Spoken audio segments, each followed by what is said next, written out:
So the Shurima expansion is now over a week old and we're starting to see a meta form. I personally love the huge range of decks I'm seeing at the moment. It's refreshing seeing that the same old decks aren't popping up every single game. One point I want to make is that this video is going to look at the best 3 decks currently dominating the meta, but there's a high chance that this will change in the coming days. Very simply, the meta is constantly evolving, but me and Bomber feel that these 3 decks are maybe the ones that you should be leaning towards if you want to climb the ranks the quickest. So without further ado, let's get started.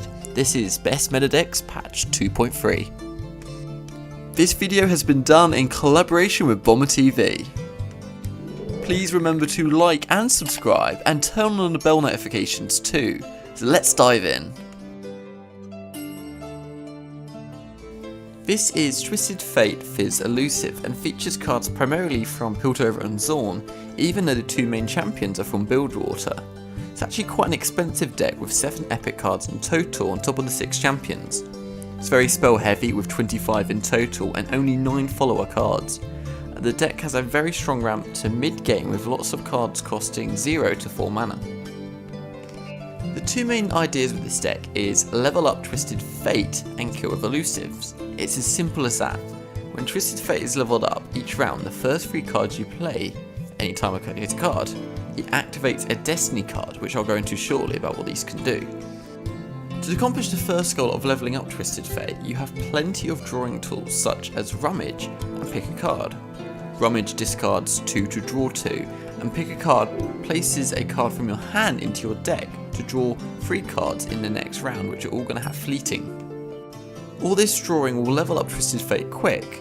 After Twisted Fate levels up, the amount of value he generates is absolutely insane, even if he survives just a single round. The red card from Twisted Fate will crush aggro strategies with the wide damage it does to all your opponent's units, which are typically going to have little health if they're aggressive. The yellow card can set back the tempo of your opponent on the turn they're going for their finishes. Imagine how triggering it's going to be when you deal 2 damage and stun their boss card just as they're about to win. Blue card can generate more value and it's useful in a control matchup. Now imagine casting all 3 of them in the same round, all 3 of Twisted Fate's cards, which can easily be done with the amount of low cost burst spells that this deck runs. To finish and kill, we do this with Elusives and we mainly have Fizz and the hidden gem Wiggly Burblefish. If you start off with a Fizz, then draw on turn 2 into Suit Up, this can be devastating. Suit Up costs 2 less when drawn and sets a card's stats to 4/4. It will also activate Fizz's effect so he's untargetable and elusive.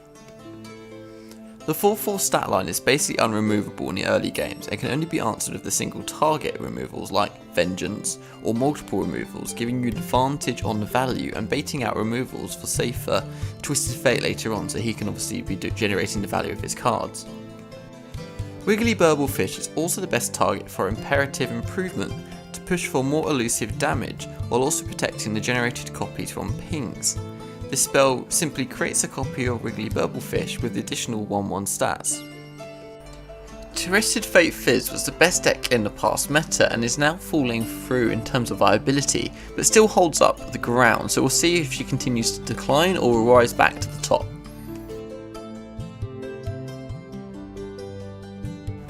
This is Discard Aggro, a deck you definitely recognise from previous deck lists. It features cards from Piltover and Zorn and Nasus and features 3 different champions, Teemo, Draven and Jinx. You can include 2 or any 3 of the combination here. The average mana cost is very low, with 23 cards costing 2 or less and 14 costing 1 or less. The most expensive card in the deck is Augmented Experimenter.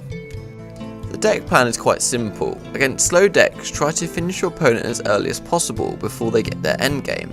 Against aggro or mid-range decks, you can try and win the race against them to see who can finish faster, or you can go for the value approach granted by the leveled up Jinx. Of course, you need to first draw her and then level her up. As the name suggests, the deck is all around discarding, so cards which you can both discard and draw are very desirable, such as Zornite Urchin and Rummage. The deck has a lot of options, smart plays, and therefore is a very skill-based deck.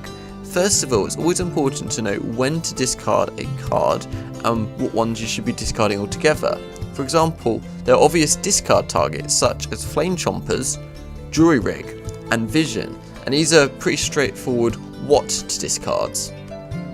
As for the when to discard a card, Jury Rig can be useful to summon a blocker or attack at burst speed, either punishing their open attack or to go in for the kill. The same goes for discarding Flame Chompers at burst speed, although it is much more useful to remove a big blocker so that your other units can basically go in and do what they need to do. Vision should be used to go in for the kill and take your opponent off guard, or to complete trades. This can almost be a win condition in some situations. With the new addition of survival skills, discard aggro seems to be getting a lot of love from Riot at the moment, and continues to be one of the best spots in the meta. Even if this list doesn't run survival skills, I would still suggest experimenting with it. Even with all the new cards released in the shurima expansion, discard aggro is going absolutely nowhere. What will it take to make this deck finally drop out the meta? Personally, the reason I think it's doing well is simply because aggressive decks are good against uncertain control deck. People are trialing new decks, and a very aggressive deck is simply just going to win the game before the uncertain control strategy can take part and basically win the game for your opponent.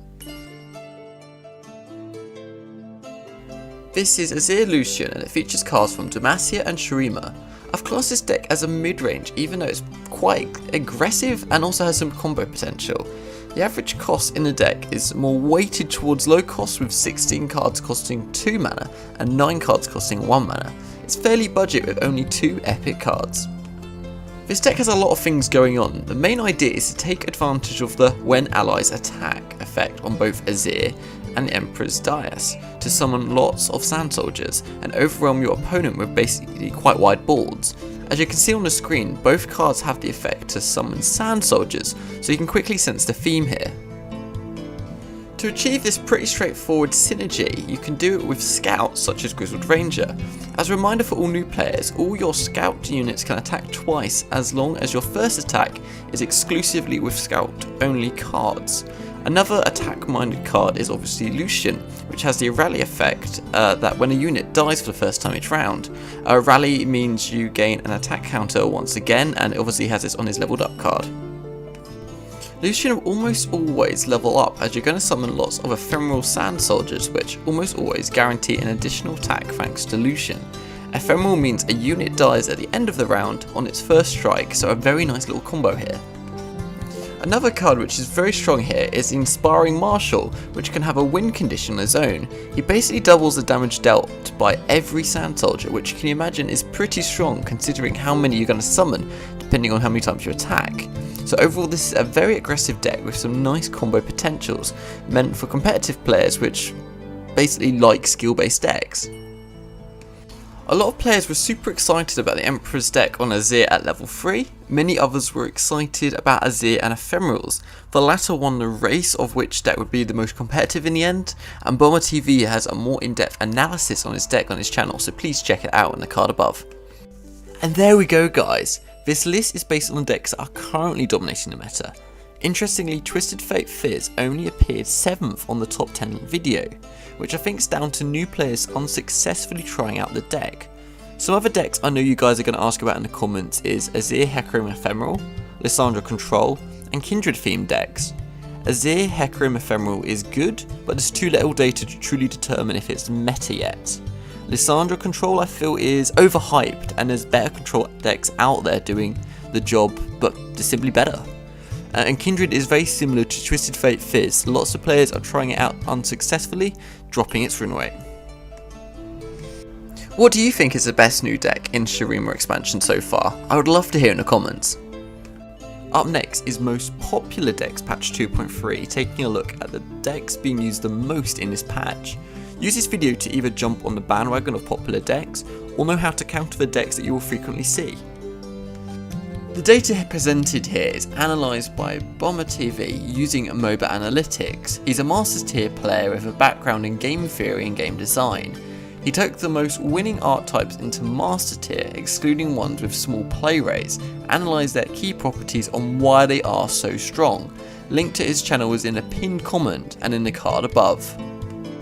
I've recently set up an Instagram account, @LawGuides, and I'll be doing a giveaway shortly. Please follow this account for see posts about new videos and will be in a chance of winning this giveaway. Please remember to like and subscribe and turn on bell notifications too. See you next time, guys.